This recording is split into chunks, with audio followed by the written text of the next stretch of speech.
Hello everyone, welcome to History and Culture. Qianlong is one of the most well-known emperors in Chinese history, not only because of his long reign but also due to his frequent excursions outside the palace, where he personally engaged with the common people to understand their conditions. His 6 southern tours are a widely known story. According to historical records, Qianlong's first southern tour took place in 1751.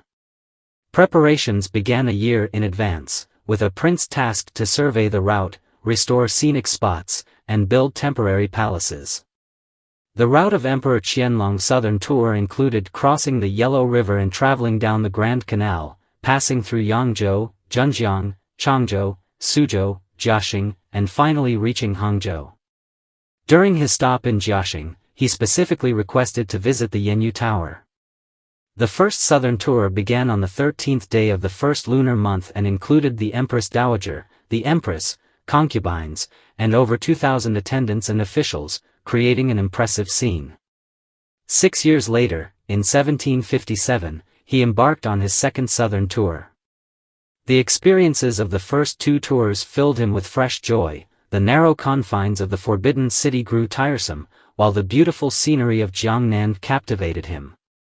Building on these previous experiences, Emperor Qianlong organized his third southern tour in 1762, followed by a fourth tour in 1765, which lasted the longest at 126 days. Despite the opulence and splendor of the Imperial Palace, Qianlong's love for Jiangnan remained unmasked. In 1780, Qianlong began his fifth southern tour. By 1784, at the age of 74, he displayed his diligence in governance during the tour, yet it also revealed his extravagant tendencies. Throughout his 60-year reign, Qianlong conducted 6 southern tours, each with a similar route and content, spanning a remarkable 33 years. These tours allowed him not only to enjoy the beauty of Jiangnan but also to gain a deeper understanding of the lives of the common people. Historians have identified several purposes behind Qianlong's southern tours. Firstly, there was a focus on water management. Jiangnan is a crucial area for both water management and flooding. Qianlong recognized the vital importance of ensuring agricultural abundance in the Qing Empire, with the urgent need to address the issues of the Yellow and Huai rivers. Historically, the Yellow River had breached its banks multiple times, with records of floods during the Guangxu to Qianlong eras exceeding 10 incidents. Thus, Qianlong stated, "There is nothing more important in the southern tour than river management," highlighting one of the key reasons for his 6 excursions. During these tours, Qianlong issued hundreds of commands related to water management, personally inspecting the Yellow River management projects 5 times and the coastal dike projects in Zhejiang 4 times. He made numerous significant directives for river management, including the allowance for additional dams. These records demonstrate that Qianlong's southern tours were not merely for leisure, but also focused on practical governance. Secondly, there was an effort to reform the bureaucratic system. Jiangnan was the wealthiest region in the Qing dynasty and a significant source of tax revenue. The prosperity and stability of Jiangnan were directly linked to the fate of the Qing dynasty, making its governance a high priority for successive emperors. For Qianlong, he hoped to use these tours to reform the management of officials in Jiangnan. Upon arriving in various locations, although it appeared to be tourism on the surface, Qianlong conducted in-depth investigations to understand the performance of officials. He believed that personal inspection was the most reliable way to gather accurate information. The third aim was to win the hearts of the people. Qianlong had always been attentive to the talented individuals in Jiangnan, a region that produced many outstanding figures. Among the 114 top scholars in the Qing dynasty, 49 hailed from Guangxu, with the Jiangnan Gongyuan in Nanjing being the largest examination venue of the time. Jiangnan had a flourishing culture with numerous scholars, and historically, many top scholars and chancellors originated from this area. Therefore, One of the far-reaching goals of Qianlong's southern tours was to stabilize the state and seek talent while consolidating the cultural power of Jiangnan. During his travels, he actively sought to win over public support, engaging with local officials and notables, rewarding those who hosted him, and particularly showing care for some older officials by presenting them with valuable gifts. Additionally, during his southern tours, Qianlong frequently worshipped at Confucius temples and the Ming tombs, even personally setting examination questions for scholars. He conferred the title of Juren, successful candidates, on those who performed well and quickly granted them official positions, thereby attracting and comforting the literati. Throughout his 6 southern tours, Qianlong indeed discovered many knowledgeable talents in Jiangnan. The fourth point, of course, is sightseeing. Although Qianlong repeatedly emphasized during his 6 southern tours the importance of learning from his grandfather Kangxi's practices, understanding the people's conditions and governance, it is undeniable that he invested a significant amount of time and effort into sightseeing. During his trips to the south, Qianlong traveled to many places, with later generations summarizing his most classic route, which included Nanjing, Zhenjiang, Yangzhou, Wuxi, Suzhou, Hangzhou, and Haining. These locations are often referred to as places of floral beauty and gentle wealth. Along this route, Qianlong enjoyed the picturesque scenery of Jiangnan, indulged in local songs, dances, and delicacies. He appreciated the plum blossoms in Yangzhou, climbed Zhongshan in Nanjing, explored the Qinhuai River, visited Taiyangping Mountain in Suzhou, and took in the beauty of West Lake in Hangzhou. At each stop, he not only tried to appear cultured but also composed poems to entertain himself and inscribed names on scenic spots, leaving behind monuments like the Imperial Tablet Pavilion, which explains the abundance of such pavilions in Jiangnan. The enchanting landscapes of Jiangnan, with its small bridges, flowing waters, and pink walls with black tiles, captivated Emperor Qianlong. He reveled in the local delights, relishing the food and experiences, which naturally made him eager to return. Each time he embarked on a southern tour, he would bring along painters to depict the favored scenes of Jiangnan, which were later replicated in the old summer palace and the summer resort in Chengde. Some also believe that Qianlong traveled to Jiangnan to seek beautiful women. Whether this is mere folklore or fact is likely known only to Qianlong himself, as historical records do not document any consort being selected during his southern tours. The true reasons may have long been lost in the annals of history.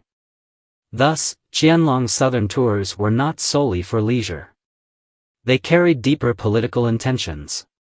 It is worth noting that Emperor Qianlong's southern tours placed a significant burden on the local populace. Given the historical context, the emperor's journey to Jiangnan was a monumental undertaking.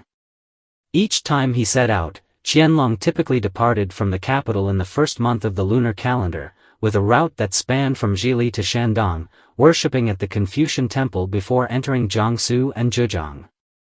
The entire land journey totaled 1,758 li, while the waterways added another 1,346 li, making the round trip several thousand li. At that time, there were no modern transportation tools, so everything relied on horse-drawn carts and boats, with the journey taking at least 3 to 5 months. Although Qianlong claimed it was for official business, the feasting and luxurious displays along the way were indispensable.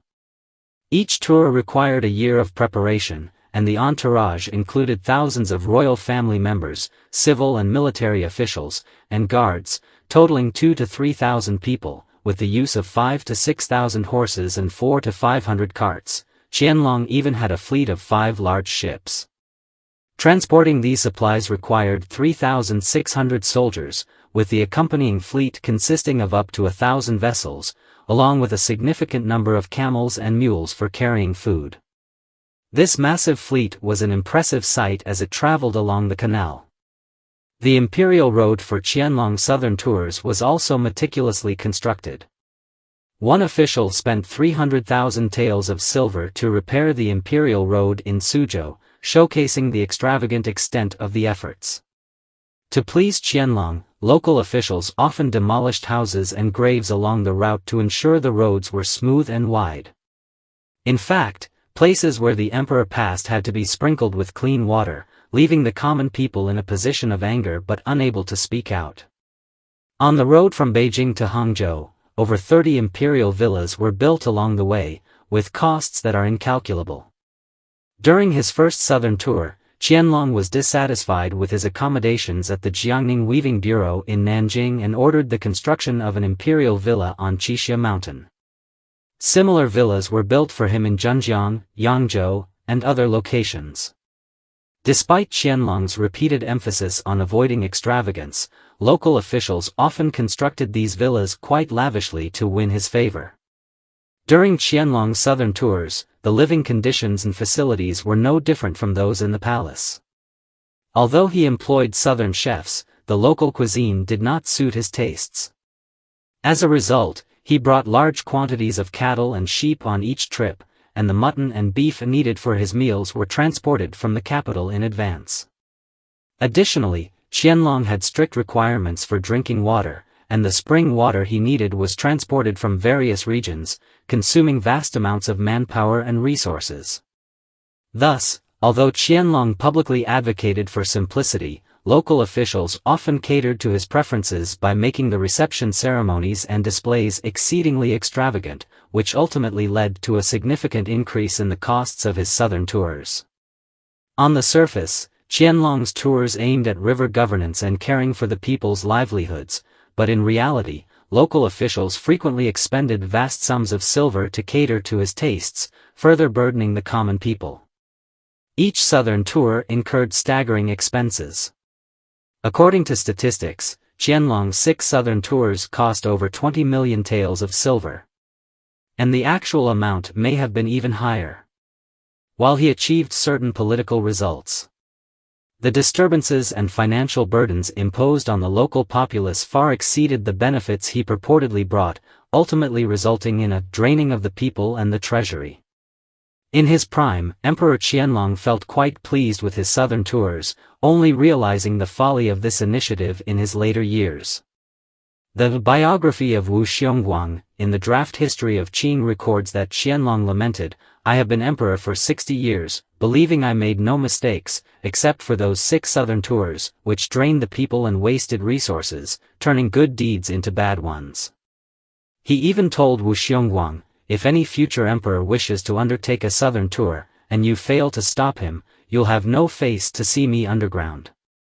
Some historians comment that although Emperor Qianlong's southern tours left a glamorous impression of the Kangqian prosperity for future generations, they also foreshadowed the gradual decline of the Qing dynasty.